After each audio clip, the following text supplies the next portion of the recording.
Welcome to the only place where real, raw, and vulnerable conversations happen with IFBB bikini pros to give you an inside look at their struggles, strategies, mindset, passions, and all of life beyond the stage. This podcast is made to inspire, motivate, and remind competitors and the average gym goer that even the most extreme lifestyles and elite athletes have their ups and downs. Thank you so much for tuning in today. I'm your host, Celeste Rains-Turk, and now it's time for the Confessions of a Bikini Pro podcast.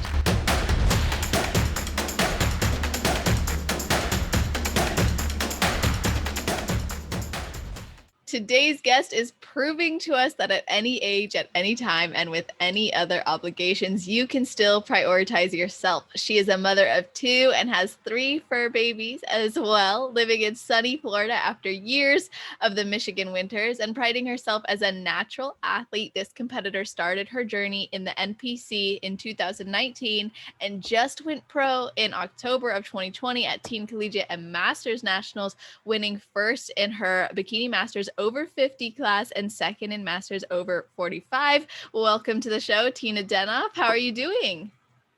Hey, I'm great. Thanks for having me, Celeste. It's a pleasure. Of course. Yes, I'm so happy you're here. And you know what I'm about to ask, which is there any ritual you have or something you think about or do right before your heel hits the stage? Well, since I am a listener of your podcast, I knew that this question was going to come up. And I just chuckle because I do have a ritual for everything that leads up to show day. Wow. And yeah, I have a whole list of things that I do, but specifically before I hit the stage, I do say a little prayer that I can remain calm and confident and that I can somehow capture the judge's eyes, because that's really what it's about. You somehow want to stand out because you're amongst these other amazing athletes, and it's about performing and standing out and being captivating. And so that's my little prayer. And then I take a few real deep breaths just to exhale that nervousness. And then I go into sort of a little bit more of a grittier mode where I might have a little self-talk where I'm like, okay, go time, light up the stage. You worked hard for this. It's showtime. So, and then I hit the stage and do my thing. And then I black out. No, I'm just kidding. And then I black out. That's so awesome. I love that you do that. Like, being able to get yourself hyped for the stage is awesome, and setting yourself up to, like you said, capture the judge's attention. But you did mention you do things leading up to the show as well, and I'm curious if you could share some of those rituals with us. Well, some of the things that actually happens a couple days before, which is, I have a little ritual when I always have to, I go to my gym and I do a light workout there. I talk to a few of the people there. And, right before I leave the gym, I always I say a little prayer of gratitude because I'm just so grateful that I can be there. And I know that all the hard work that I've put in to preparing for my shows, it comes down to this moment. And so when I walk out, when I walk out of the gym, I always get really emotional. So it's always just kind of a whole little, it's like a little ritual for me. And I do that every single time. And then from there, I might go home and, I'll do preparing my food. I mean, there's a whole ritual for that, how I prepare it, for travel or for the local shows. And then it starts from there. I have, I do some text messaging and I'll send pictures to my coach, and it always has to be sort of the same order and the same time. So it gets a little ridiculous, to be honest, but those are some things that I do. I love that. It's important to be on top of our game. And I mean, every day of prep, but especially leading into the show where anything can make a difference, especially when we are way more conditioned, we can see a lot more. And I think it's good to be able to communicate with your coach that often. And I do love how you say that you celebrate your hard work and you even get emotional leaving the gym, because something that I love to help my clients with is body image and appreciating their body for what it can do. And I think if we take a moment when we leave the gym or we go into the gym or we're thinking about it, and shifting into the energy of not how hard it might be or how tiring we are, how tired we are, or how fatiguing it is, and more so shifting into, wow, like my body's still able to do this. And it sounds like you really prioritize gratitude. I do immensely. It is quite a blessing just to be able to do what I do. I'm blessed that I'm healthy, that I can, be in the gym, that I can work out, that I can make an impact, and all those things they're really important to me. And I'm grateful that I can do that and I can share that with other people. Oh, yes, definitely. And on that note, I had read a post of yours how, and by the way, I do want to say, like, I appreciate that you always have a positive message to share, even when things are or have been challenging. And last year, you made a commitment to rest, reconnect, and really listen. And I'd love if you could share with us what that meant for you and how you prioritized that goal every day. Oh, so resting, I guess I have an issue with, working out almost too hard. So I can go to the gym every day for 2-3 hours and just plant myself in there and get lost in the weights. And there are times when you need to actually take a step back from that and let your body rest and recover. So for me, that is something that I really struggle with because I enjoy the gym so much. It brings me so much joy, so much peace that I love being there. It's not work for me. It is complete just fulfillment. But you do need to take that step back and rest your body. You need to spend that time with your family because the time that I'm in the gym is time that's away from my family. And you need to, well, for me, I need to make sure that I prioritize them. I put them first. And there's a lot of times where I do put the gym first because, again, oh my gosh, it's just, I love it so much. But I do have to take that step back and prioritize them and spend that time with them. I need to cook them meals, that kind of thing. And maybe I don't quite remember that post, but that might have been where that was coming from. Is just the realization that, family comes first above everything. So this is my hobby. I love it.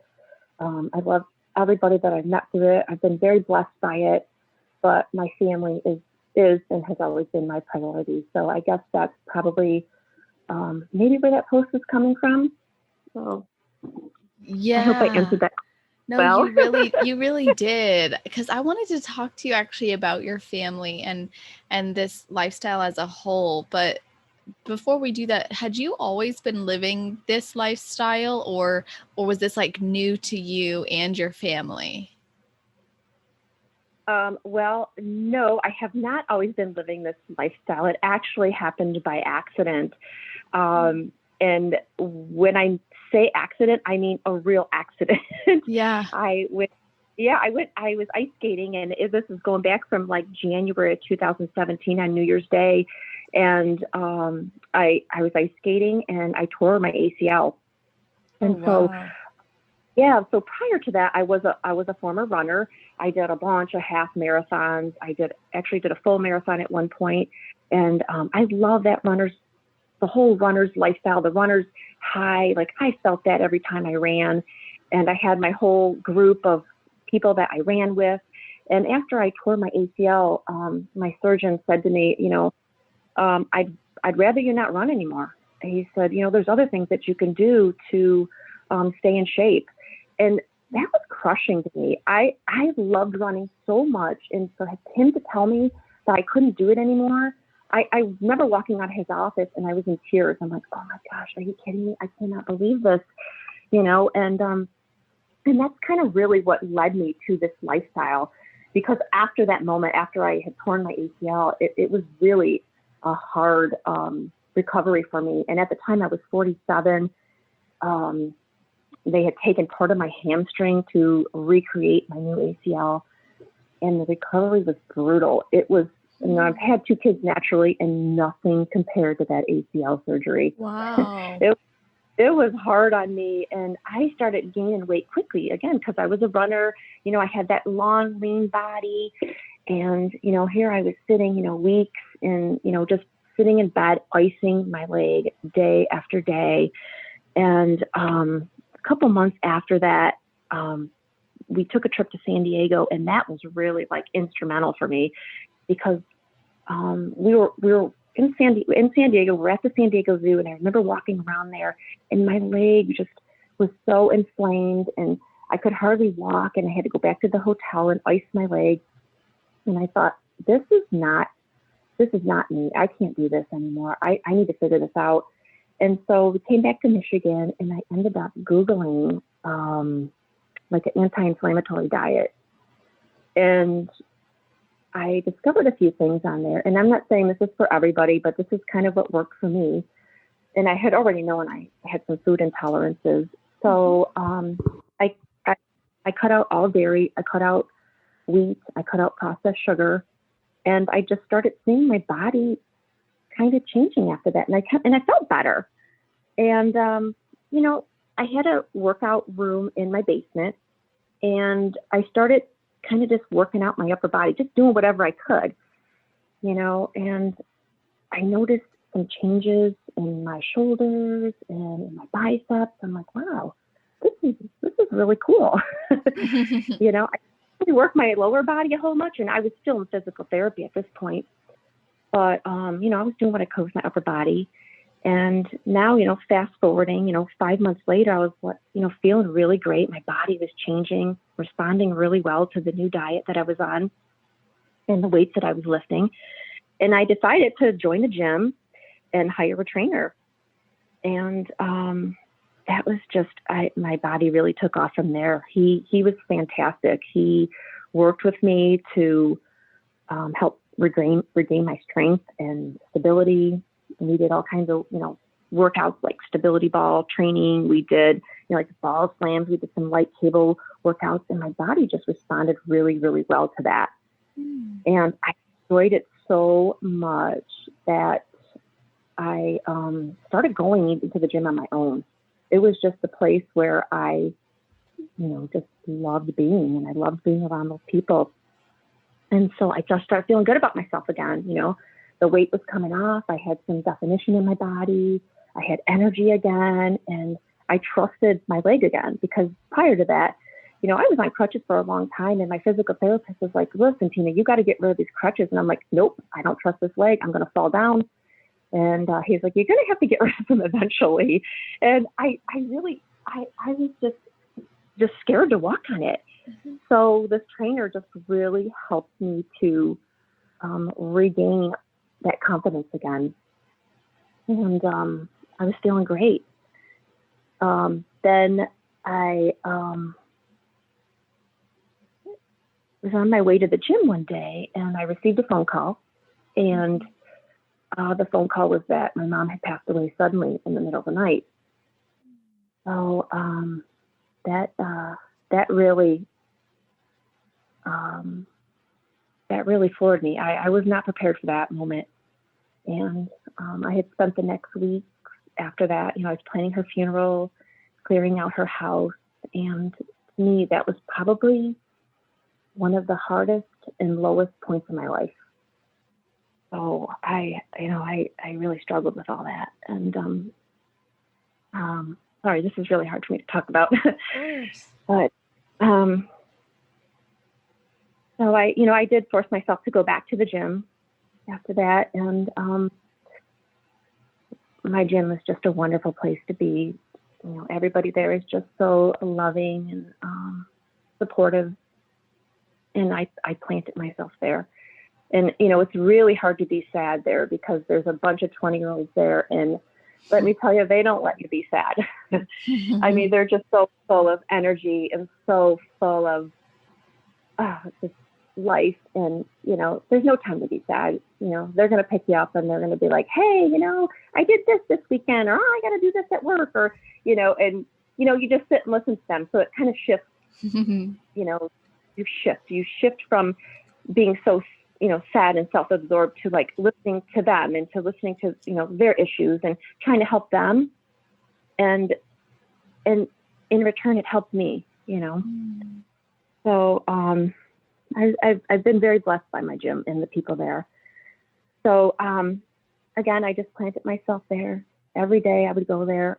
It was a place where I felt close to my mom, because before my workouts, I would always call her on the treadmill. I was warming up, and we would chat about what I was going to do that day and what she was going to do. And so I really felt there the closest to her, even though she'd never been in that gym, but I just still felt like she was always with me there. And so it was a place that I just worked through my grief. And I was working out so much that my body was really changing in some cool ways. And so a couple people had said to me, you should think about competing. And I'm like, no, I got this, new knee, and I'm, 47 years old. And actually, I think I might have been 48 at the time. And I'm like, you know what? No, there's no way. And it just kept coming up and coming up. And I sort of, when I was in my 30s, I was friends with a girl named Jill Lindsay, who at the time was a figure competitor.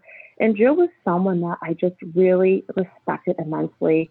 And she had this amazing body, just so beautiful. And we met through church, and, she was a competitor, and I trained with her a couple times in my 30s, and thought about competing back then.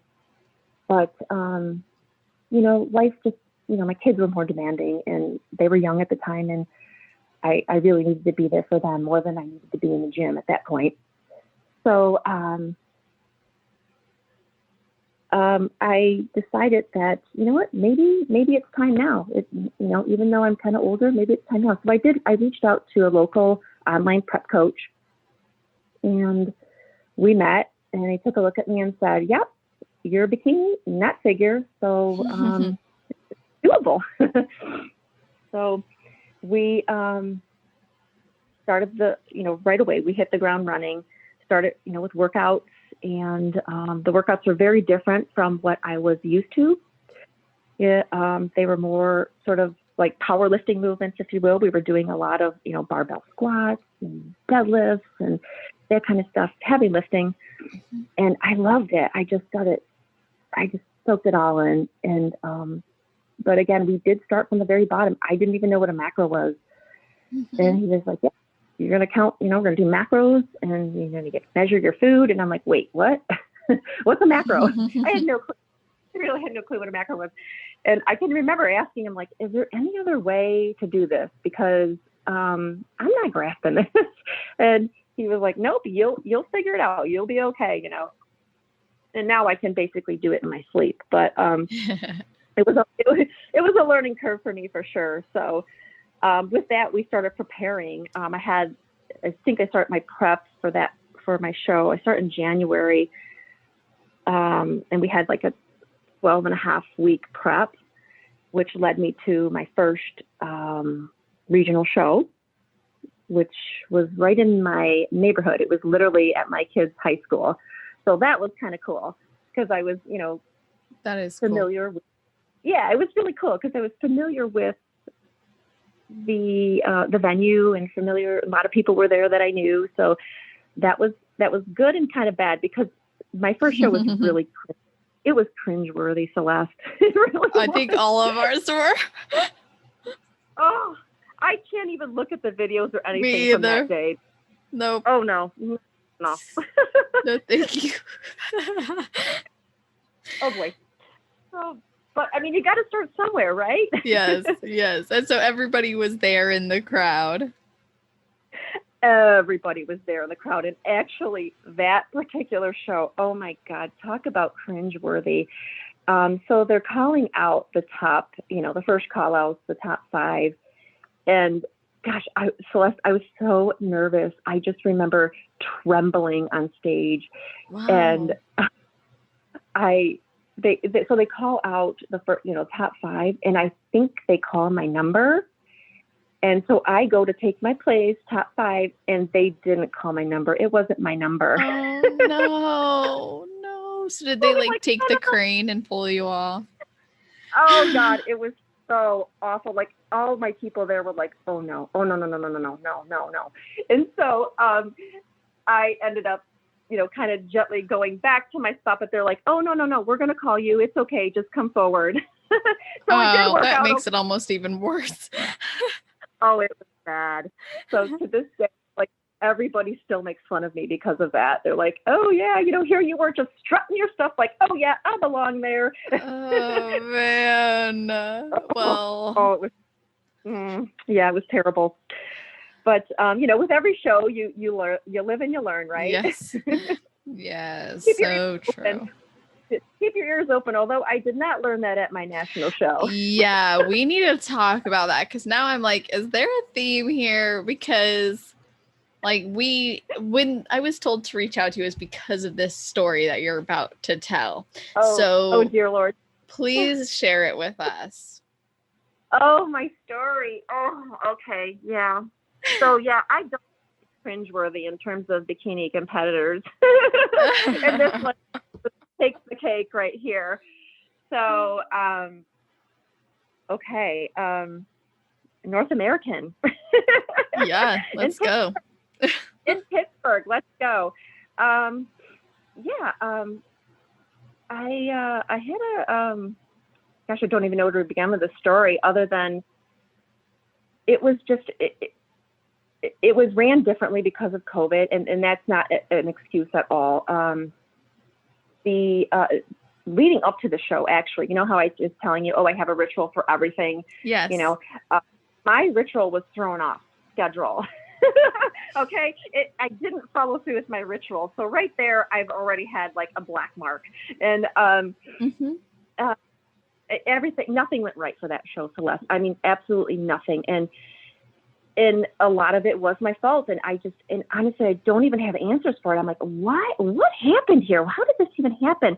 And the first thing happened, I think it was hair and makeup. I was waiting for, it's like the day before, sometimes I'm waiting for the schedule to come out. The schedule comes out and I'm not even on the schedule.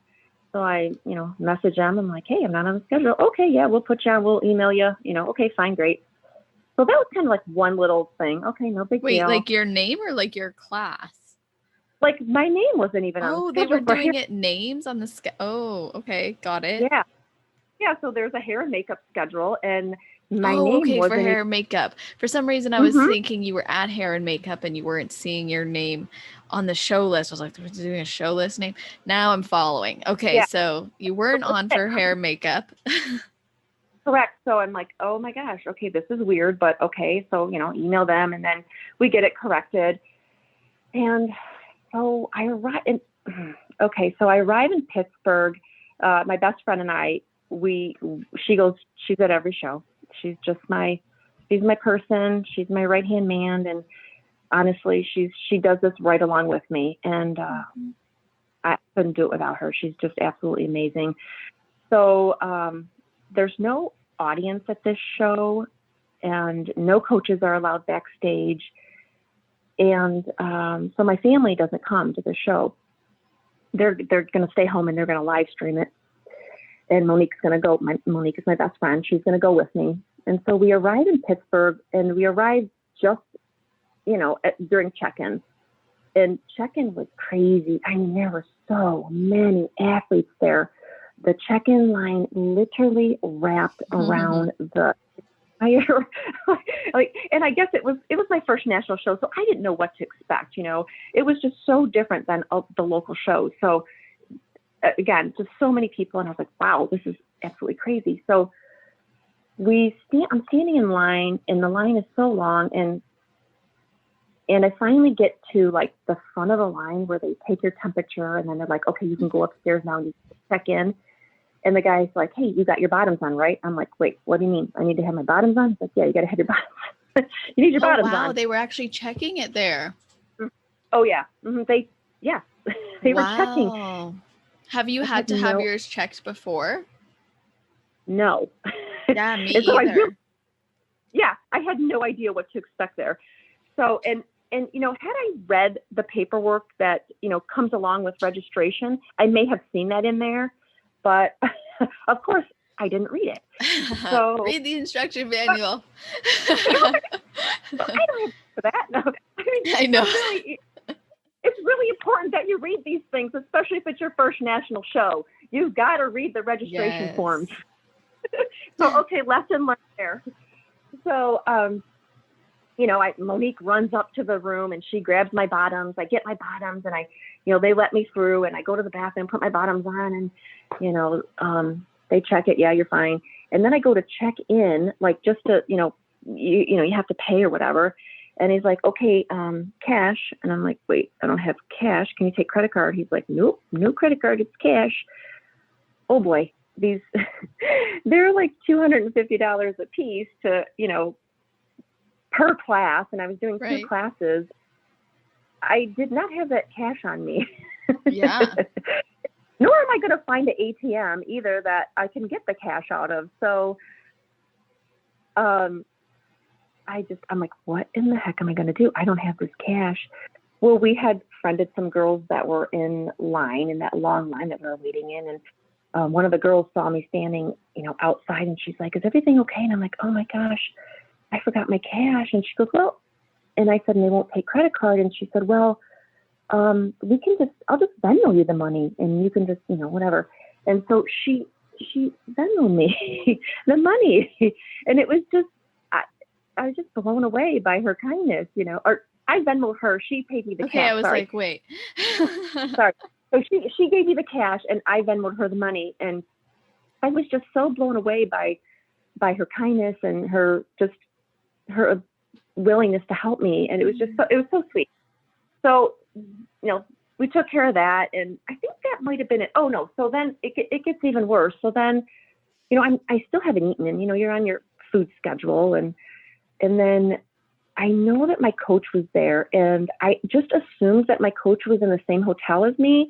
And so he's like, hey, you got to come to my room and you got to pose.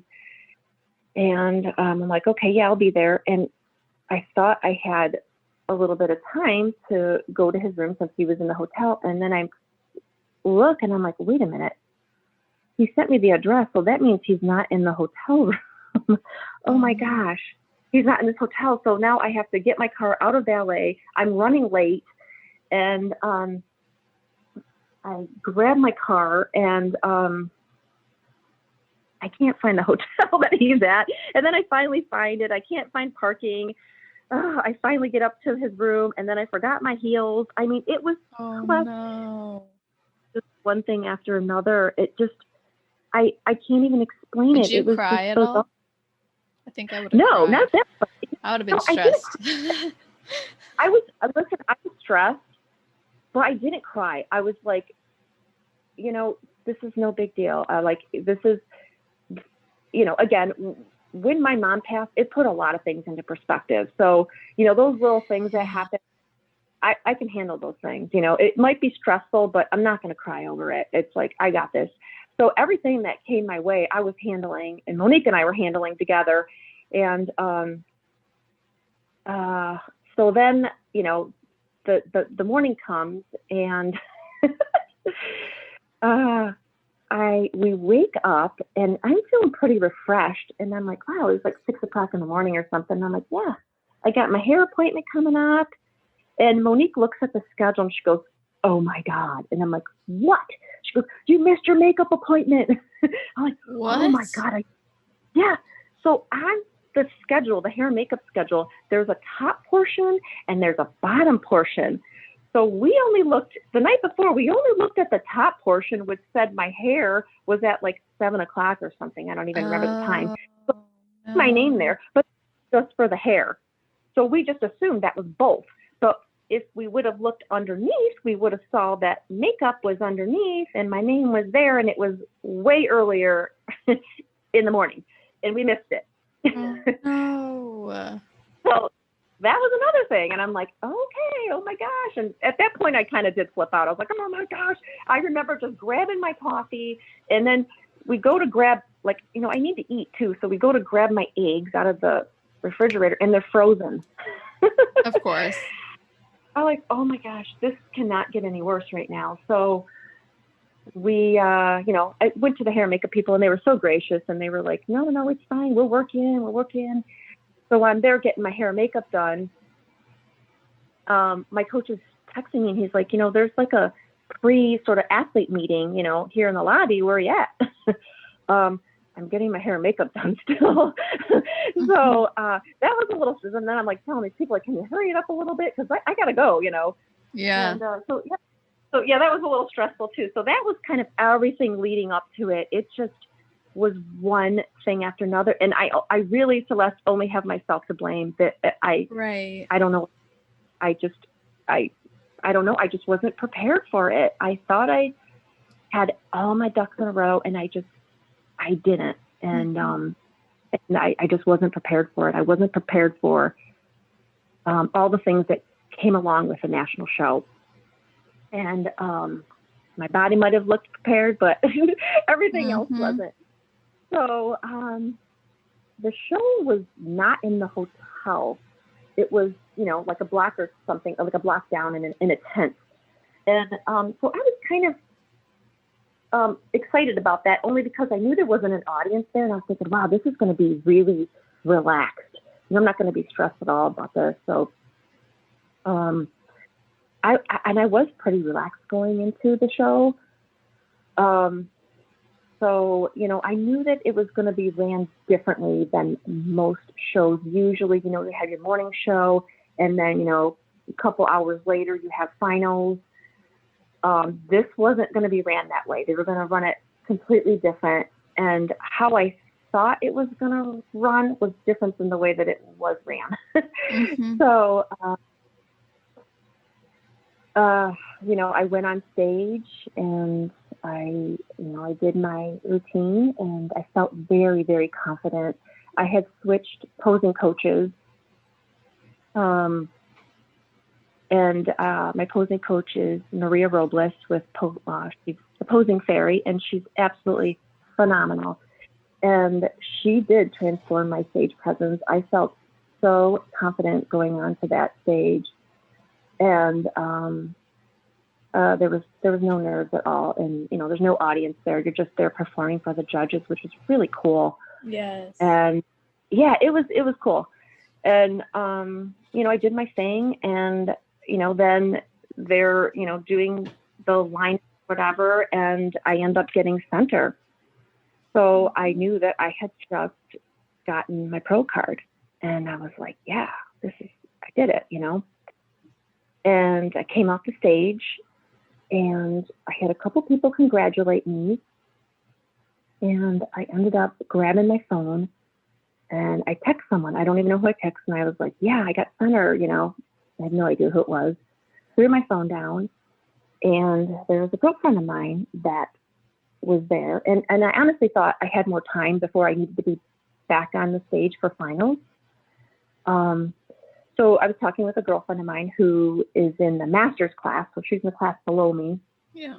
And like, hey, watch me pose. So, I'm sitting there watching her pose. And I took a picture with her and a picture with another teammate. And I was like, I wonder when they're going to call me back, for the finals. And so I end up walking over to one of the expediters, and I was like, hey, when are they going to call the 50-year-old, class B? And she's like, oh, we did that a while ago. And I'm like, wait, no. No, 50-year-old, class B. And she's like, nope, that's already done. I'm like, oh my God. No. I missed it. She's like, yep, you missed it. And I'm like, oh my goodness. And at that point, I really don't even know what I was thinking. My phone was ringing, and it was my coach. And, he's, of course, in the hotel, and he's watching it live, and he's like, hey, where you at? And I'm like, I'm here. And I'm like, Adam, I missed it. I freaking missed it. I cannot believe this is happening. I missed it. And he's like, oh, my gosh, did you talk to them? What did they say? I said, I missed it, Adam. It's done. I missed it. And, man, that was crushing. Did they try calling people's names or numbers? Did you just miss them did they not do that? Or was it just that right after you got off stage, you line up for finals? I think they did. I still, to this day, I still don't know how it happened. I don't know what exactly transpired. And it's almost like, I don't even want to know. I know I missed it.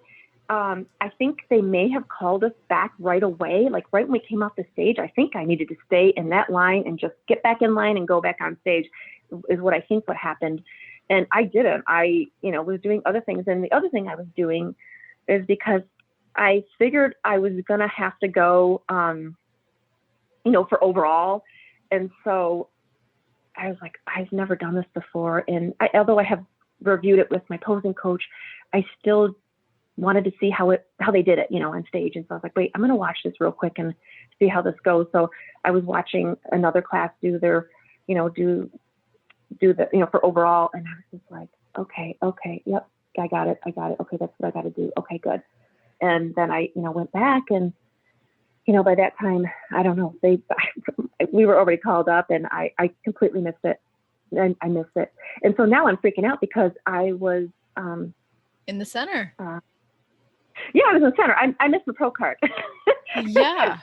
Basically, yeah, I missed the pro card. And so, but then I still had to get back on stage and compete in the 45-year-old class. So I'm like, oh my gosh, I'm going to miss this. So I was crossing over and I'm like, I'm going to miss this one. Did I miss this one too? This is what I'm thinking. And I didn't miss that one. And I remember standing there in line. And a piece of advice that someone gave me a while ago was like, when you're backstage, don't look down because you're going to get in your own head, And I remember looking in front of me, I was looking behind me, and I thought, I am screwed. These women look absolutely phenomenal. There's no way I'm going to even stand a chance in this, 45-year-old class. But I had to get up on stage and do it all over again, despite just, realizing I missed my pro card. Yeah. And so I, went on stage and did my thing. And in that class, I ended up placing fifth. I think I placed fifth. Yeah, I got first call outs in that. Yeah. Yeah. So, but then after that was it. I mean, the show was over. For me. Did you talk to the judges after? I didn't talk to the judges after. I did talk to a couple of the expediters and, they're like, sorry, that's why you got to pay attention. You got to listen for your name to be called. And, oh man, I'm telling you, I was crushed. I would have been so curious to hear what the judges would have said, yeah, you were holding it, or did you, I guess they disqualified you so you couldn't even look at the score. I don't know if you were on the score sheets. Yeah, I don't know. I'm not sure. In hindsight, I wish I would have talked to the judges after that, but the show was still going on. It wasn't like, okay, there's a break in the show. It was going on still, well after, I had just lost my pro card. So there wasn't really that time, I guess, to talk to the judge. And I did talk to a couple of, I talked to expediters. And then at one point, I did talk to a judge who was expediting the athletes to get onto the buses to take us to the tent. I was talking with him prior to the show. And then after I had lost my pro card, basically, I saw him again and I'm like, oh my gosh, Jesse, can I tell you what happened? And so I got some great advice from him. And what was his advice? Well, his advice, he said, because I was like, Jesse, should I do Orlando? The Pittsburgh show in Orlando. Right? Should I do Orlando? Should I go to Orlando? And he was like, yes, you're going to Orlando and you're going to do exactly what you did here today. And that was great advice for me. And that stuck with me because I was like, yep, I'm going to go to Orlando. Yeah. I have no other choice to do that. But after that had happened, after the realization of losing my the pro card, I walked back to the hotel and it was just a sad sight, let me tell you, because, here, your tan's kind of, basically falling off, it's like melting off of you. My face, I had been crying and, I've got my heels in my hand and I'm walking barefoot in a robe down the street, Mm-hmm. Yeah, only in bodybuilding world would you see this, Yes. but and it's acceptable. And I get back to the hotel room, and um, my best friend is there, and and that was the point where I kind of, you know, had my little meltdown, if you will. I had my little fit because I walked in the room, and the first thing I did was grab all the food that I had there, and I like chucked it in the trash. So Mhm. I was pretty angry, and wasn't angry at anybody. I was angry at myself, and we sat there for hours, her and I, just talking about what happened, and um, I was just, um, she cried right along with me, and that was kind of went off and on, and then my family called me. They knew what was going on too. They were in contact, and but they called me, and we talked, and um, again, at this point, I wasn't sure what I was going to do. Do I continue on? Do I try it again? What are the chances that I can actually do this again? And I wasn't sure I was going to do it, only because, you know, in this sport, you do sacrifice a lot, Mhm. and your family sacrifices a lot with you. Mhm. And again, it comes first. And there was a lot of sacrifices that they made for me to get to this point. And I wasn't sure that they would even want me to go forward with it, because they were ready for me to be to take a break from it. They were ready to get their mom back, because when you're prepping for some of these shows, as much as everybody says, oh, you have to have this balance, there's no balance. Like for me, it's full throttle. I go all out, and I don't really have a balance, to be honest. It's the reality for me. I don't, when I'm prepping, I don't have a balance. And my family said, yeah, we're going to Orlando. We were going to get that pro card. And honestly, I literally broke down, because in my heart, I wanted to, but if they didn't want me to, I knew that I wouldn't. And I need their support. I can't do it without them. And they said, we're going to Orlando. We're going to get it. And that was that. Oh my So goodness. yeah, it was Did you feel great. like you lost your chance forever? Like, did you think like, oh, I'm doomed? Or did you think like after having their support and hearing all these people saying, go and do it, like, did you feel, no, I can do this?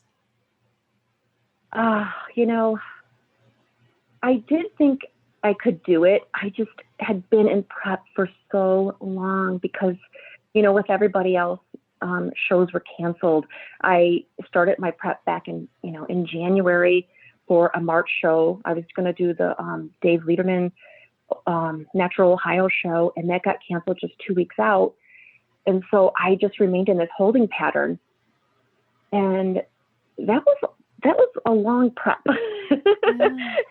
And so I was ready to be done. My family was ready for me to be done. I figured I could do it again. But I just, again, I needed the support. If I didn't have the support, I couldn't do it. I wouldn't want to do it. It means nothing without them. So, And yeah, so, that was that. As soon as they gave me their blessing to go forward with it, I was like, okay, yep, I'm going to do this again. I'm going to get my pro card. It's my pro card. yeah, Literally, that was that's right. it might sound a little, I don't know, and I mean that in a humbling way, but I also mean it in a way where I felt like that card belonged to me, and I let it slip, and I'm not going to let it slip again. So that was really my mindset going into Orlando. And of course, my coach, he was right away. He's like, oh, yeah, no, we're going to Orlando. We're going to Orlando. I was like, yep, okay, yep. I got my family's blessing. Yep, we are going. And it was 5 weeks in between those shows. And I really took that time, and maybe this is where, going back to what we were talking about earlier, where I, was prioritizing and taking a little rest, rather than diving right back into the gym right after Pittsburgh. Mm-hmm. We live in Michigan, so to go up north, we kind of call it like Upper Michigan. We went up there to my daughter's boyfriend's parents' cottage up there on the lake. And I took a couple days to just unwind and relax and not worry about any of it all. I honestly, I left all my tears in Pittsburgh, yes, along with my postcard. Yes. But I left that all there. And then I took this time, I think it was like we were there for 4 days. And I took that time to just really reflect and relax and enjoy like meals with my family. We went out to eat. We went wine tasting. We were on the boat. I had s'mores, desserts. I mean, it was just a really special time and a much needed time, because had come from Pittsburgh and went straight home, I would have hit the gym and not even like blinked an eye. I would have been right back in the gym, just grinding away.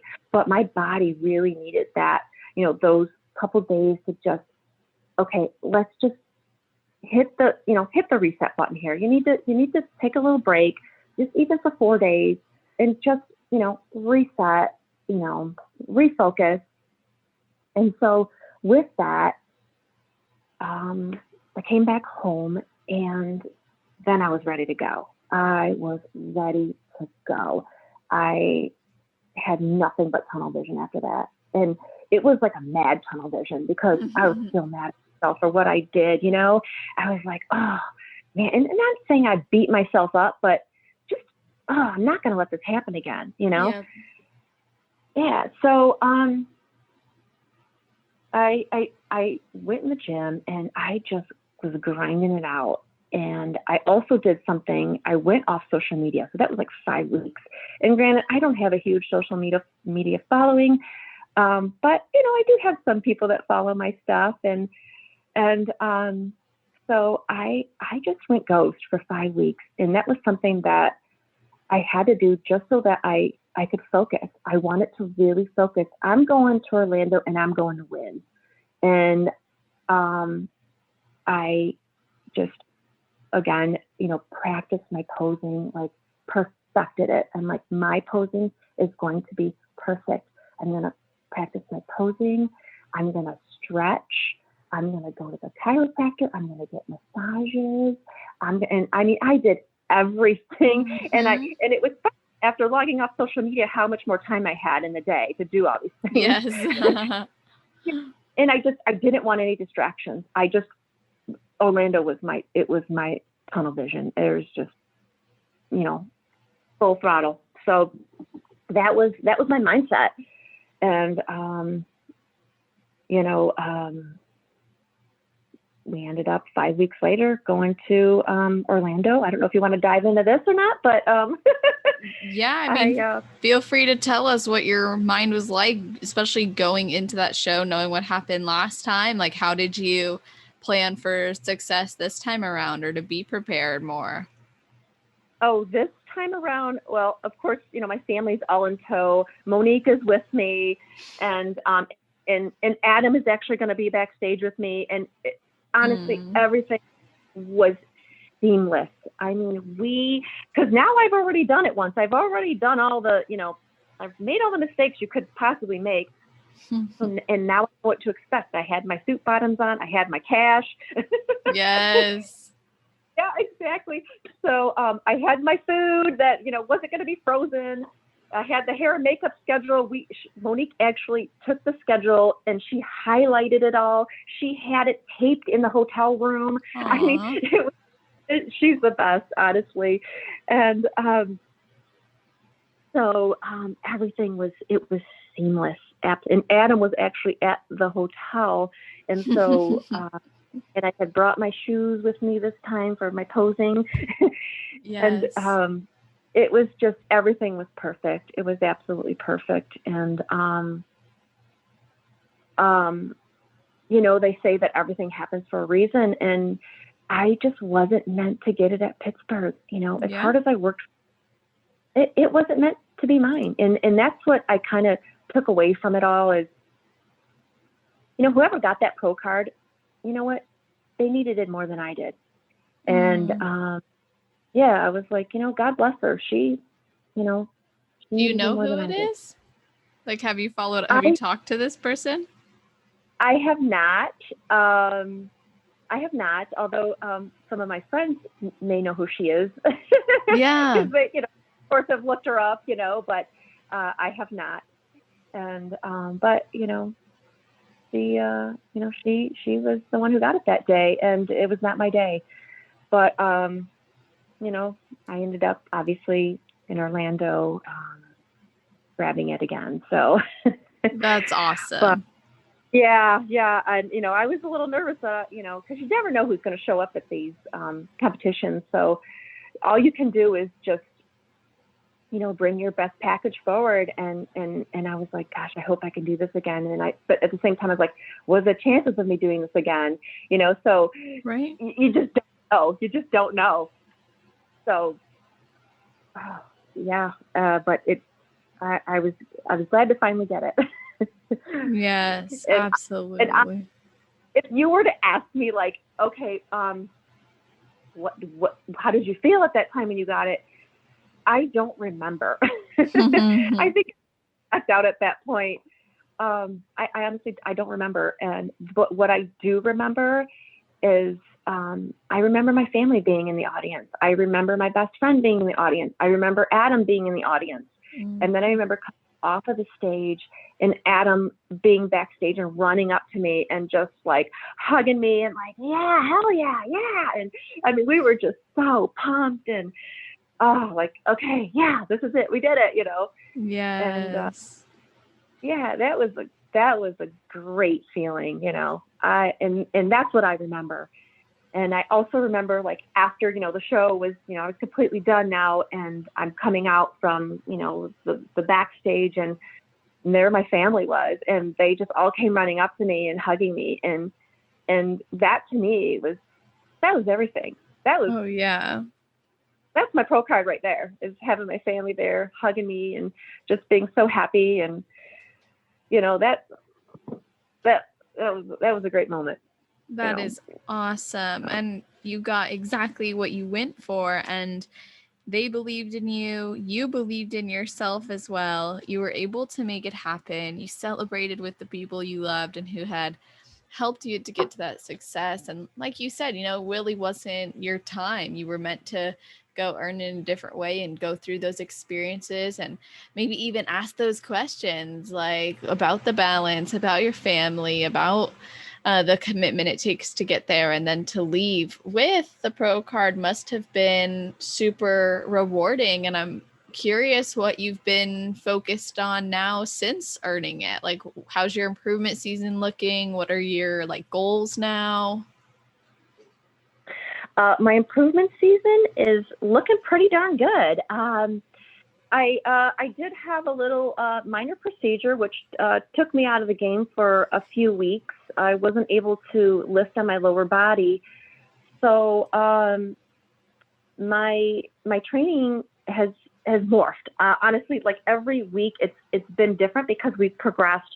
We have, since I was not lifting a whole lot, my macros were, kind of lowered, and my training was basically more upper body.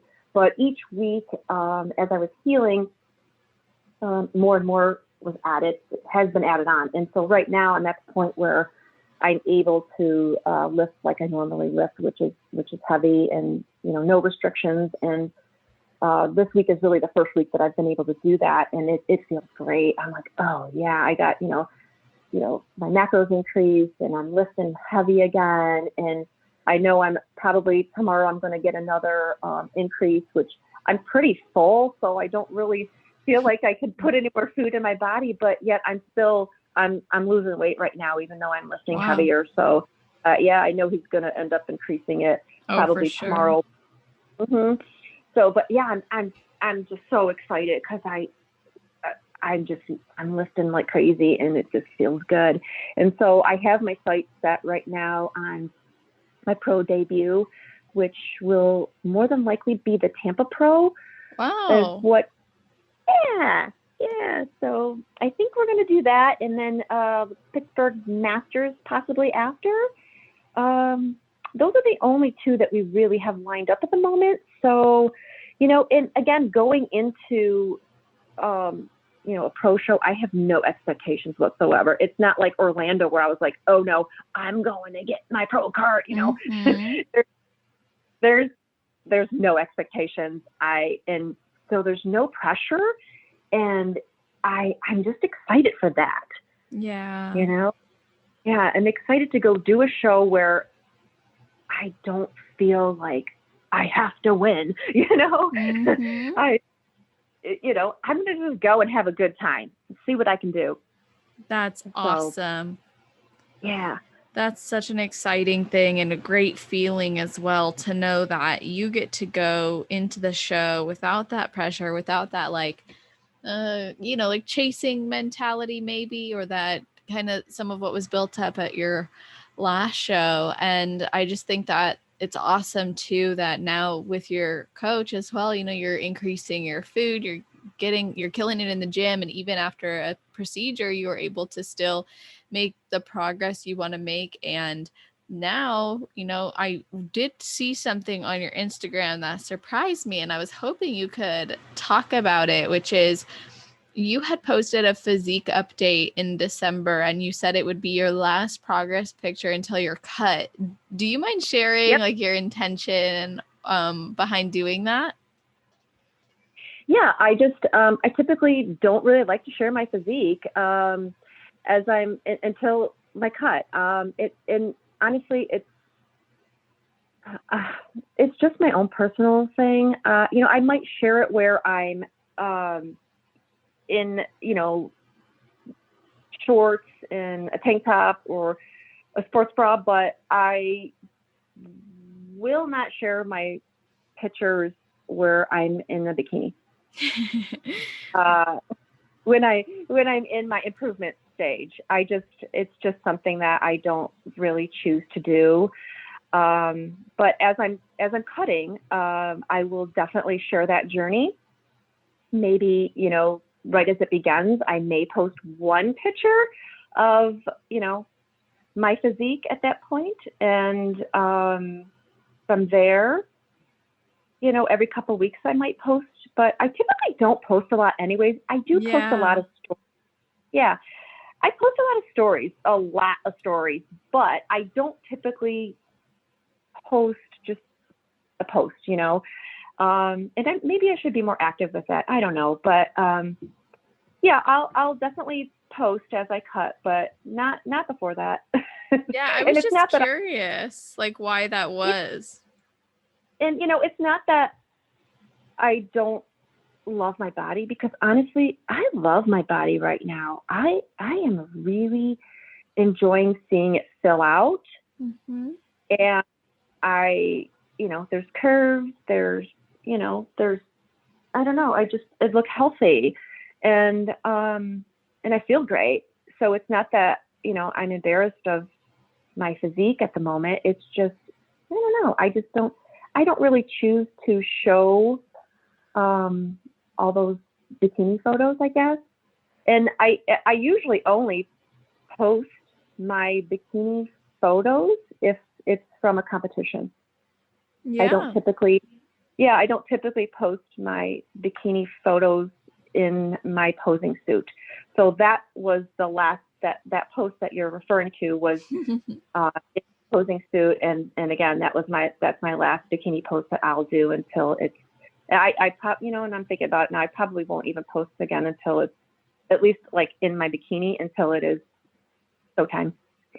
So it's just a Wow. person. It's a Yeah, yeah, personal approach and preference. yep. I may put it on a story though, but I wouldn't post it. And Yeah. part of it is, um, I have a lot of young followers, and my son's in high school. And Yes. so, I'm careful about what I post. I will not post the back pose on my Instagram. Um, I just, unless it is one that is from the show, I will post maybe one of those, but typically I'm pretty careful about what I post. So interesting. I was going to ask you about your family and how they think about like your competing and the lifestyle changes that it brought as well. Because you said, you get laser focused on it. You said it takes away from your family, which is so interesting to me. And I wanted to know how your kids felt when you told them, if it was a shock to any of your friends and family, just like your overall reactions from people around you. Yeah. So, my family is, I mean, my daughter is an athlete. She was an athlete. She's a former MSU collegiate cheerleader. And my son is also an athlete. He's a high school baseball player. So, they both get the whole, athlete thing. And they have seen me work very hard at what I do. And so they are very supportive. They get what mom does. And it's funny because sometimes when I'm doing my check-ins, I have a mirror that I use in the kitchen, and I'm in my posing suit and in my heels, and I'll be posing in my kitchen, taking pictures for the check-in or, for my posing coach. And, my son will just walk right by, and they don't even think twice about it, honestly. They're just like, oh, yep, mom's doing her thing. So, yeah, they're used to it and very supportive. Yeah, I mean, That's I don't know. awesome. Yeah. And your husband, you've mentioned he's like a total opposite of you, but you guys have really grown more in love and you've shared how you've had to work at your marriage. And I was wondering, now this is pretty random, but I was kind of wondering if you could share more about your marriage and specifically maybe what you would go back and tell yourself at the beginning of your marriage that based on the experiences and the knowledge you have now. Yeah, so my husband and I have been married for over 21 years, and we have worked really hard at it. In the younger years, my kids were younger.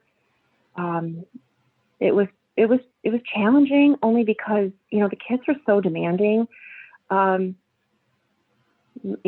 high school, both athletes, and I mean, we're always running in a million different directions with them, and so with that, it was always important for us to take time to, cultivate our marriage, to just feed into it.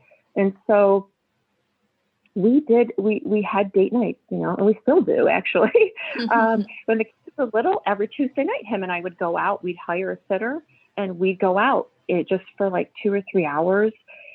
Every Tuesday night we did this. And then as the kids got older, we just moved our date night to Friday night, and to this day we still do that. And wow. Yeah, Even on prep? it's really, yes, even on prep actually. And what that looks like, usually my husband and I will go to a restaurant and we'll sit up at the bar. I order a water and he orders a drink, and I typically will order a steak, dry steak, and a plain baked potato and dry broccoli. And that's our date night. And we sit up there and we enjoy each other's company, reconnect, and share a meal together. And sharing meals together is with my family is really a big deal. It's who we are in the sense of it's how we sort of come together. The whole breaking bread. I mean, we love to do that. And we, in terms of a bikini competitor, yeah, I'm food obsessed. I'm really food obsessed. I love food. I've always loved food. I love to eat food. I love to make food. I love to look at food. I love to take pictures of food. And so I love to have food with my family. We'd love to sit down and have a meal together and have drinks together. And we'd love to go to different restaurants and try different, different cuisine. unique restaurants, and just, I don't know, we really enjoy that. That's part of one of the things that we do as a family. And when you're on prep, that kind of gets sort of taken away a little bit. You have to kind of scale that back. Okay, Mm-hmm. we can go to this restaurant or this restaurant because Mm-hmm. these are the ones that I know can make a plain steak or a plain chicken breast, and so yeah, that's kind of what changes there. But yeah, that's just kind of what we do as a family. I love that. I think that's super awesome that you still prioritize that. And that leaves me curious, what makes you feel like you don't have much balance on a prep? Yeah, and that's it, because when I'm on prep, again, it's just tunnel vision. Even though I may go out to a dinner with my husband, sometimes it's where he's like, let's go out. And I'm like, no, no, no, no, no. I just want to eat my food here. Or sometimes it's like I eat my food before I go, and then I sit there at the dinner without food in front of me, because I've already eaten. And that might be a little harder on my family than it is on me, because they just kind of see me sitting there while they're, having a meal and eating bread and, having a glass of wine, and, and there's mom just kind of sitting there. And that, I guess it's kind of tough on all of us, honestly, because it's something that we all enjoy doing so much. And then it's like sort of, I have to stay focused and committed on making sure that my prep is perfect, and that means I have to kind of sacrifice some things. So, but going into Tampa, I'm going to try a little bit harder, just to, try to have a little bit of balance. This is a hobby for me. I always tell people, I don't get paid for this. I'm paying to do it. Mm-hmm. So I need to make it so it's, it's enjoyable for all of us, that prep time. And I don't know how that looks just yet. And part of it is, for me, I need to prepare a little bit more. Like, for example, when I finish up at the gym, I could be at the gym for 2 to 3 hours. But when I finish up, I'm starving. And everybody knows, don't call mom when, it's her lunchtime. Yep. Because she's a little monster. And, I'm hungry. All I want is my food. And I can get a little short-tempered if I'm on a phone call to be preparing my food. So I think maybe what I need to do is make sure that food is prepped ahead of time. My lunch is prepped ahead of time. That way, when I leave the gym, okay, there's my food, just heat it up and go, rather than, okay, I gotta measure this. I gotta, make sure, let me log it into my MyFitnessPal. I think I'm going to switch it up a little bit. I love it. You've got a plan. I got a plan. That's awesome. So, hopefully that kind of helps keep a little bit of balance. Oh yeah. See, we'll have to check back in with you on that one. Yeah. I have no doubt that you'll be able to do that. If you can go and get your pro card after everything you went through, I think you can get through that. I think it'll probably only add to your journey and make it even more fulfilling, which is awesome, of course. And I really appreciate you even just opening up about that. And you've been super open with us on this whole episode, which to me means a lot, because as you know, it's all about keeping it real and being raw about these things that we face as athletes. And you've brought up so many different areas of life and competing and the stories that you've had and the things you've endured. And I just appreciate you being so honest with us.